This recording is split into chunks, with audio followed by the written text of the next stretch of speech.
Bonjour, re-bienvenue, capsule avec Vincent Michaud, secondaire 3. On va travailler à nouveau la relation linéaire, en fait. La relation linéaire qui est le lien qui existe entre deux variables. Et lorsqu'arrive le temps de faire le graphique, vu que c'est une relation linéaire, quand on dit linéaire, c'est une équation qui va ressembler à mx plus b, va nous donner une droite qui monte ou qui descend selon la situation. Donc, dans la situation présente, nous avons une location, un prix de location pour la motoneige selon la distance parcourue. Alors, je peux identifier mes deux variables qui sont déjà identifiées aussi dans le graphique. Y ici et X en bas. Maintenant, ce qu'on vous demande de faire, c'est de tracer le graphique. Ici, la graduation a déjà été faite pour vous. On va remarquer un petit pépin, par contre, c'est qu'on ne sera pas capable de rentrer tous les chiffres, tous les couples dans l'intérieur du graphique. Alors, on va simplement entrer les deux qui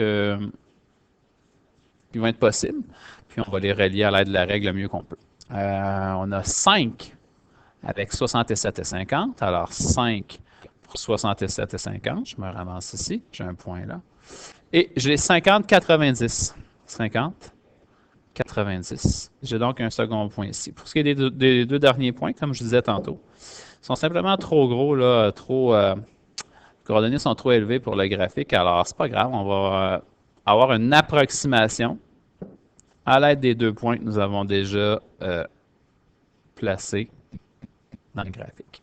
Et c'est pas grave, OK? Le graphique, en fait, c'est simplement un appui visuel pour mieux comprendre la situation.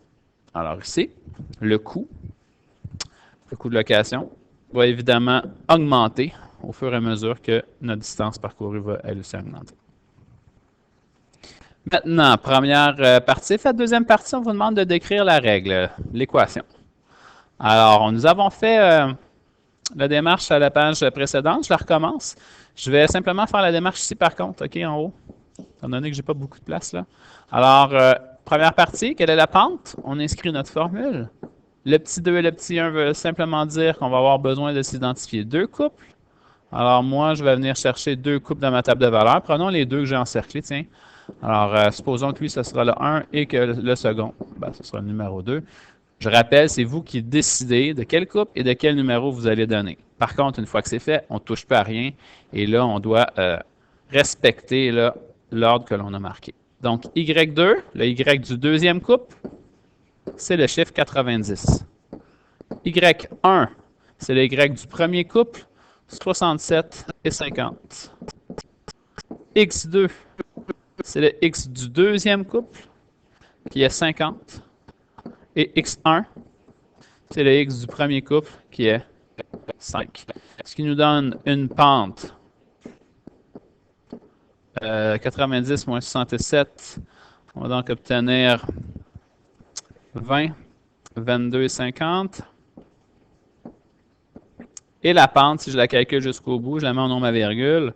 22 et 50 divisé par 45, on va obtenir un gros 0,5. Alors, ma pente est de 0,5, c'est une pente positive. C'est pour ça qu'on voit que le graphique aussi a tendance à monter tranquillement. Maintenant, une fois que la pente a été trouvée, deuxième partie, on doit venir trouver la valeur initiale. On va la faire en vert.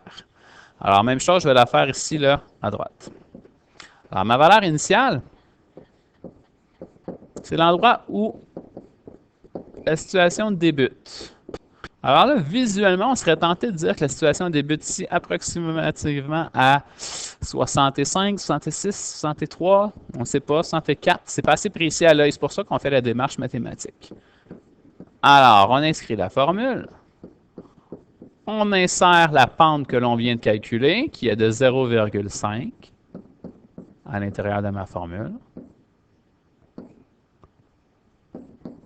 On va tester un point qui appartient à mon graphique. Alors, je peux tester n'importe quel point. Je peux prendre le point 50, 90. Là, je ne l'ai pas inventé, ce point-là. C'est un point qui est dans la table de valeurs plus haut dans vos notes.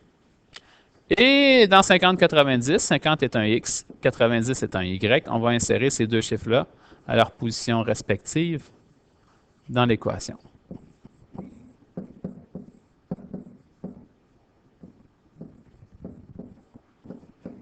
Maintenant, tout ce qui me reste à faire, c'est de trouver la valeur du B, donc d'isoler ma variable. Avant d'isoler, je peux calculer que 0,5 fois 50 me donne le chiffre 25. Et là, il me reste à isoler le B.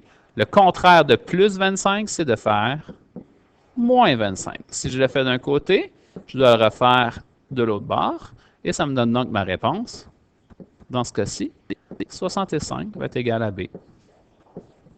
Alors, présentement, en noir, j'ai ma pente, 0,5. En vert, j'ai ma valeur initiale qui est 65. Alors, le chiffre qu'on cherchait tantôt et qu'on avait des doutes, ben, ça s'avère que c'est vraiment le chiffre 65. Et finalement, en rouge, je peux marquer mon équation. Pas y égale mx plus b, c'est l'équation générale. Moi, je veux l'équation précise du problème. Alors, le m dans le problème, c'est 0,5.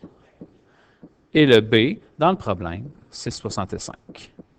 Voici donc mon ordinateur qui va me permettre de répondre à d'autres questions qui sont posées plus bas et qu'on va faire dans la prochaine capsule. Je vous remercie beaucoup. Bonne journée.